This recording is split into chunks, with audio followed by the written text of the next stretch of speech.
What's up, guys? As you may have heard me talk about, I've been really looking into this whole subject of metabolic flexibility. I've been on this journey the last couple of months, just really open to trying a few new things to see if they help me. And the first thing that I wanted to start with is, of course, we have been on this ketogenic journey for about 2.5 years. Both Maura and I are in really good shape. We're lean, we're at the weight we need to be. So the first disclaimer I want to just say is that if you are someone who's dealing with metabolic issues still, if you have uncontrolled blood sugar, if you have hyperinsulinemia, adding carbs to your diet just does not make sense.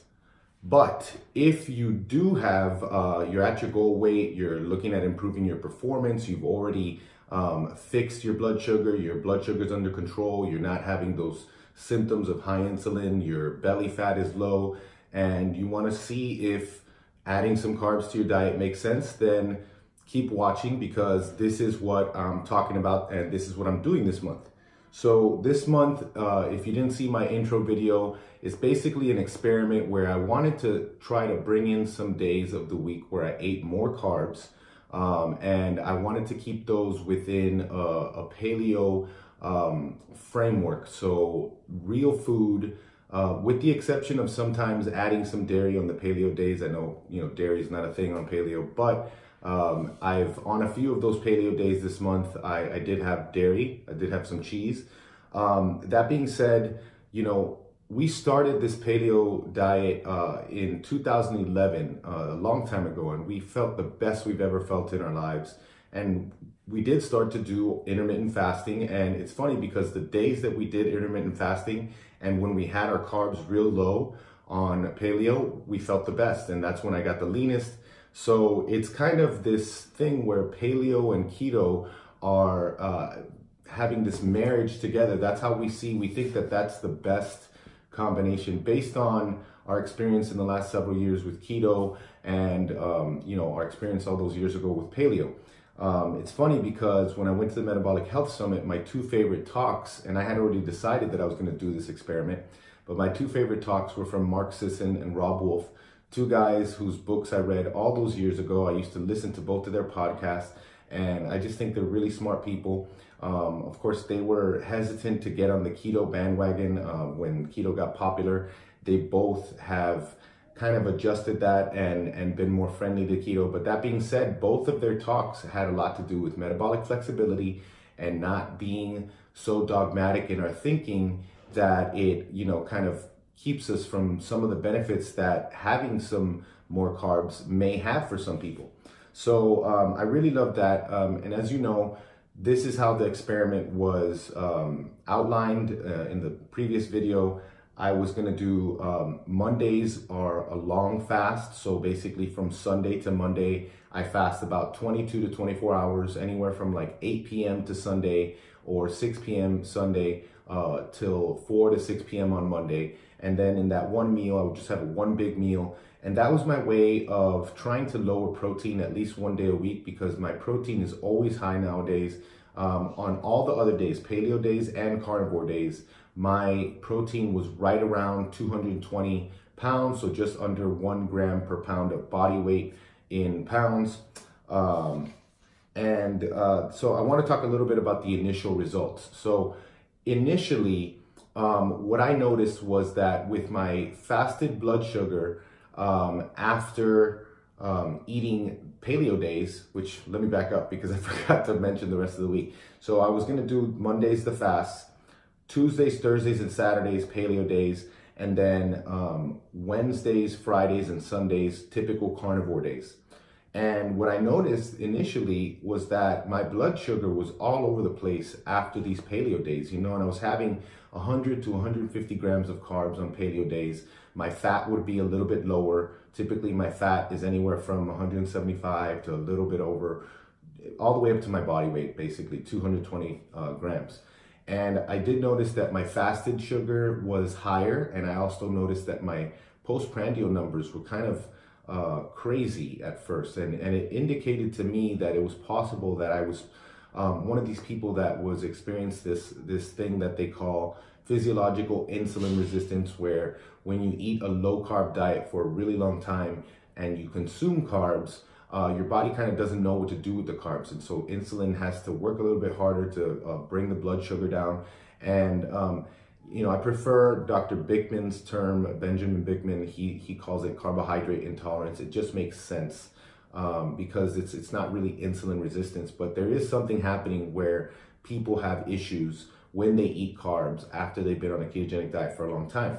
And it's funny because just this morning, one of my followers said that, listen, I have diabetes and I've been eating carnivore for a long time. And the other day I slipped up and had some yuca fries. Yuca is a very starchy vegetable, kind of like it's a tuber. It's the same family as sweet potatoes and not really potatoes, but more like yams. And her blood sugar has been crazy for days. So that was interesting to see.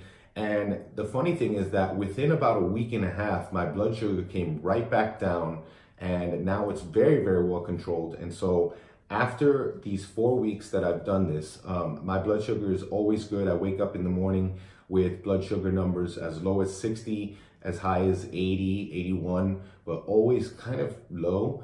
And the other interesting thing is that I've never really been out of ketosis. On some of these paleo days, my ketones were lower, sometimes as low as 0.2 or 0.3 or 0.4, but a lot of the times, 0.6. So that's kind of cool that I can eat all those carbs and still stay in ketosis. And I will say that one of the other things I noticed was that my muscles felt fuller after my paleo days, and it didn't even take that many carbs. I mean, when you think about it, 100 to 150 grams of carbs is still a very low carb diet. It's about 20% of my total calories.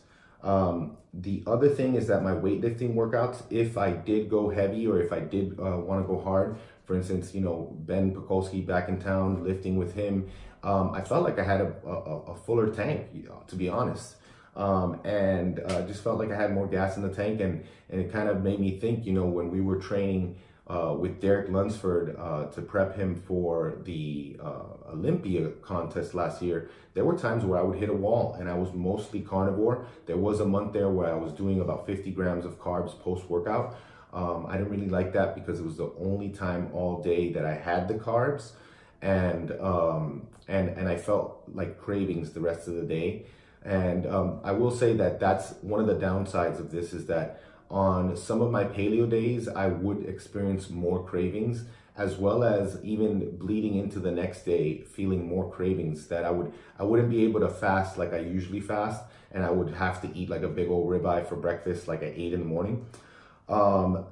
Jiu-jitsu felt great. And now I just want to give like kind of an update of what I plan to do moving forward.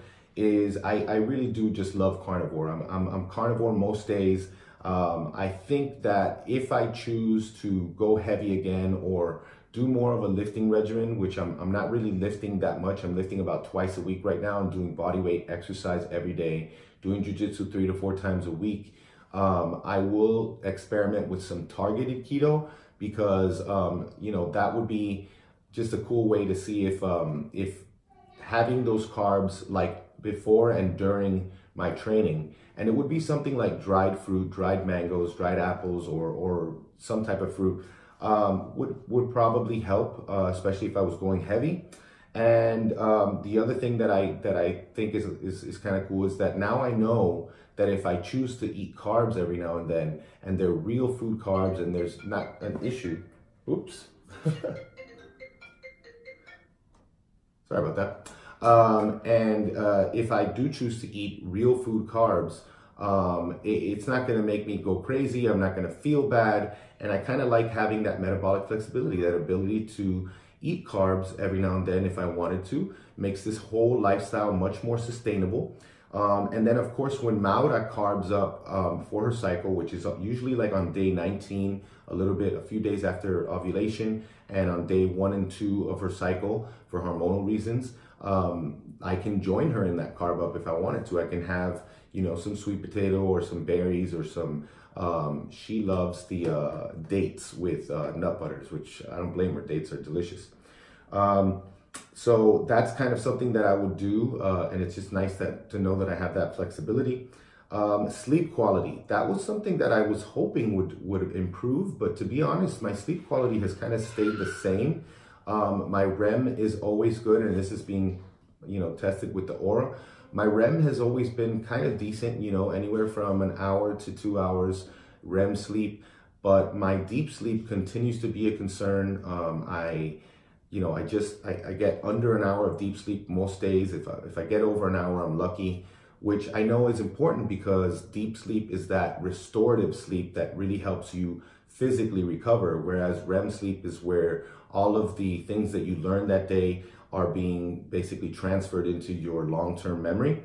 I will say one thing about the sleep is kind of interesting is I have one of my followers who has been eating cherries before bed, which is kind of crazy, just to eat a little bit of sugar before bed, but he says it's helped his deep sleep a ton. So I do plan on trying that out soon to see if it helps my deep sleep. The one thing I was concerned with is, of course, fasting blood sugar. Why would you have some cherries? There are going to be some carbs in that, some sugar, right before bed. But in his situation, he felt like it wasn't an issue, and his fasted glucose didn't go up much.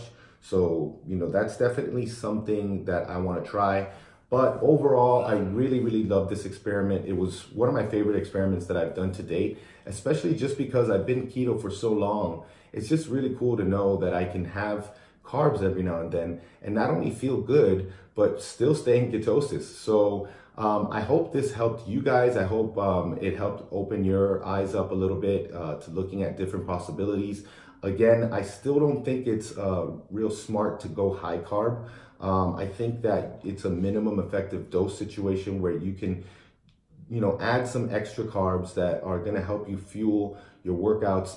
And if you are fat adapted, honestly, I've noticed in my experience, if you guys have seen my rowing video where I did my 50,000 meter row, you really start to see these carbs as a performance enhancer because you're able to use that source of fuel and switch directly to fat burning after, and that's a powerful thing. So metabolic flexibility, to me, it does hold weight. It is a thing, and I just really grateful for this this experiment. And until the next one, I'll be back to carnivore most of the time, and carbs every now and then, and just continue to live this lifestyle in a way that's sustainable and always looking for new ways to improve my performance. So if you like this, make sure to share this video, make sure to comment, ask me any questions, and I'll answer them. All right, take care, guys.